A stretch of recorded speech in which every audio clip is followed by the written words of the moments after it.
High all friends, welcome to MTM political talk. നമ്മൾ ബീഹാറിനെ കുറിച്ചാണ് ഇപ്പോൾ വാർത്തകളിൽ നിരന്തരമായി ശ്രമിച്ചുകൊണ്ടിരിക്കുന്നത്.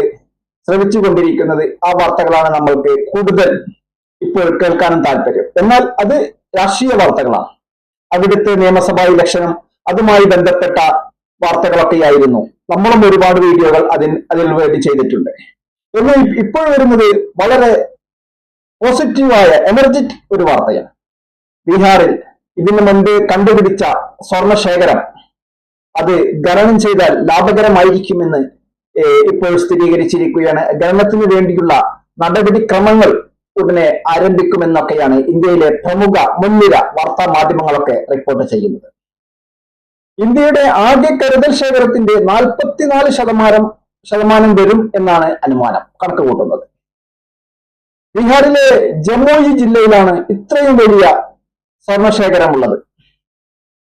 അപ്പോൾ നമുക്കിനി ബീഹാറികളൊക്കെ നമ്മുടെ കേരളത്തിൽ കാണൽ കുറവായിരിക്കും. കാരണം അവർക്ക് ഇങ്ങോട്ട് വരേണ്ട ആവശ്യമുണ്ടായിരിക്കില്ല. കാരണം ഇത്രയും വലിയ സ്വർണ്ണ ഖനനം അവിടെ നടക്കുമ്പോൾ ഖനികളും ജോലി കിട്ടും. അതുമായി ബന്ധപ്പെട്ട് ഒരുപാട് ബിസിനസ്സുകളും ഡെവലപ്പുകളും ഒക്കെ ആ സംസ്ഥാനത്ത് വരികയും ആ സംസ്ഥാനത്ത് മാത്രമല്ല അത് രാജ്യത്തൊട്ടാകെ വ്യാപിക്കുകയും ഒക്കെ ചെയ്യുമ്പോൾ നമുക്ക് ഇനി ബീഹാറികളെ കാണാൻ അങ്ങോട്ട് തന്നെ പോകേണ്ടി വരും. അതെന്തെങ്കിലും ആവട്ടെ, ബീഹാറിലെ ജമോയി ജില്ലയിലാണ് ഇത്രയും വലിയ സ്വർണശേഖരമുള്ളത്. കർമാദിയ, ജാഡസോന മേഖലകളൊക്കെയാണ് ഈ ഇത്രയും വലിയ ശേഖരം കണ്ടെത്തിയിരിക്കുന്നത്, ഖനനത്തിന് തയ്യാറെടുത്തിരിക്കുന്നത് എന്നൊക്കെയാണ് ഇപ്പോൾ വാർത്താ മാധ്യമങ്ങളൊക്കെ റിപ്പോർട്ട് ചെയ്യുന്നത്. നമ്മുടെ രാജ്യത്ത് 501.83 ദശലക്ഷം ടൺ സ്വർണ അയിരുകൾ ഉണ്ടെന്നാണ് കണക്ക്. ഇതിൽ പകുതിയും ബീഹാറിൽ തന്നെയാണ്. അത് ഈ നിക്ഷേപം, ഇത്രയും വലിയ നിക്ഷേപം കണ്ടെത്തുന്നതിന്റെ മുന്നേയുള്ള കണക്കാണ് കേട്ടോ. ഇപ്പോൾ ഇത്രയും വലിയ നിക്ഷേപം കണ്ടെത്തി കഴിഞ്ഞാൽ അത് പകുതിയിൽ കൂടുതൽ ബീഹാറിൽ തന്നെയായിരിക്കാനാണ് സാധ്യത.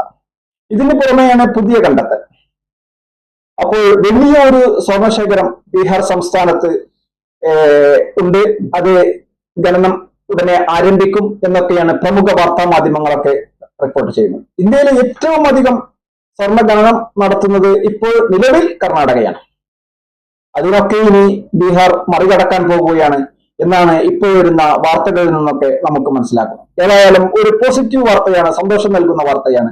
ഇന്ന് ലോകത്ത് സ്വർണത്തിന് 1 ലക്ഷത്തോട് അടുക്കുമ്പോൾ നമ്മുടെ സംസ്ഥാനത്തും, നമ്മുടെ രാജ്യത്തിന്റെ ബീഹാർ എന്ന സംസ്ഥാനത്ത് ഇത്രയധികം സ്വർണശേഖരം ഉണ്ട് എന്നതും സ്വർണ്ണായിരുകൾ നമുക്ക് ഖനനം ചെയ്തെടുക്കാൻ സാധിക്കുമെന്നതും അത് ലാഭകരമായിരിക്കും എന്നതും ഒക്കെ കേൾക്കുമ്പോൾ വളരെ സന്തോഷം നൽകുന്ന ഒരു വാർത്ത തന്നെയാണ്. രാജ്യത്തിന്റെ സമ്പദ്ഘടനയിൽ മൊത്തത്തിൽ അത് വലിയ ഒരു മാറ്റമാണ് അത് വരുത്താൻ പോകുന്നത്. ബീഹാർ സംസ്ഥാനത്തിനും രാജ്യത്തൊട്ടുക്കും അത് വലിയ ഒരു മാറ്റം തന്നെയാണ് വരുത്താൻ പോകുന്നത് എന്നതുകൊണ്ട് തന്നെയാണ് നല്ലൊരു പോസിറ്റീവ് എനർജി വാർത്തയാണ് ബീഹാറിൽ നിന്ന് ഇപ്പോൾ വന്നുകൊണ്ടിരിക്കുന്നത്. തീർച്ചയായും വളരെ സന്തോഷം നൽകുന്ന വാർത്തയാണ്.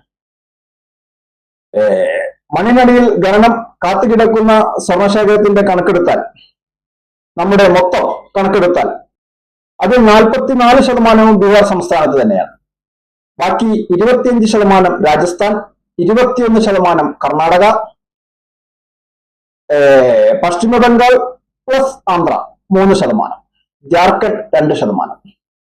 ഇതൊക്കെ കേൾക്കുമ്പോൾ നമുക്ക് തോന്നും നമ്മുടെ കേരളത്തിൽ ഒട്ടും സ്വർണമില്ലേ എന്ന്. എന്നാൽ ബാക്കി വരുന്ന 2%ത്തിലാണ് നമ്മുടെ സംസ്ഥാനത്ത് സ്വർണമുള്ളത്. 2%, ബാക്കി വരുന്ന 2% പങ്കിടുകയാണ് മധ്യപ്രദേശ്, ഛത്തീസ്ഗഡ്, കേരളം, മഹാരാഷ്ട്ര, തമിഴ്നാട് എന്നീ സംസ്ഥാനങ്ങളിൽ. ബാക്കി വരുന്ന 2% ആണ് ഇത്രയും സംസ്ഥാനങ്ങളിലുള്ളത്.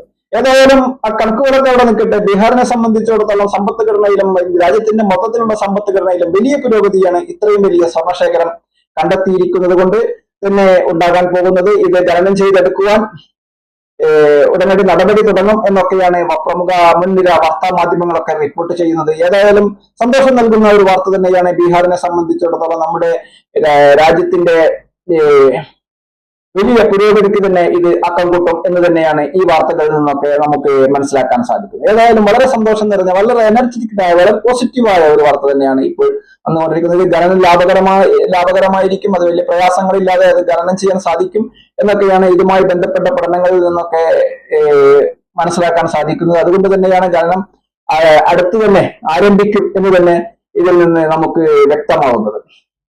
ഏതായാലും ഖനനം ഉടനെ തുടങ്ങാൻ സാധിക്കട്ടെ എന്ന് നമുക്കും പ്രത്യാശിക്കാം. തീർച്ചയായും ഈ വീഡിയോ മുഴുവനായും വീക്ഷിച്ച താങ്കൾക്ക് നന്ദി. താങ്കൾ ഈ ചാനൽ ഇതുവരെ സബ്സ്ക്രൈബ് ചെയ്തില്ലെങ്കിൽ സബ്സ്ക്രൈബ് ചെയ്യുവാനും അഭിപ്രായ നിർദ്ദേശങ്ങൾ എന്താണെങ്കിലും അത് കമന്റ് ബോക്സിൽ രേഖപ്പെടുത്താൻ ലൈക്ക് ചെയ്യാൻ ഉറപ്പിക്കുന്നേ. അടുത്തൊരു വീഡിയോയുമായി വീണ്ടും കണ്ടുമുട്ടാം. നന്ദി, നമസ്കാരം.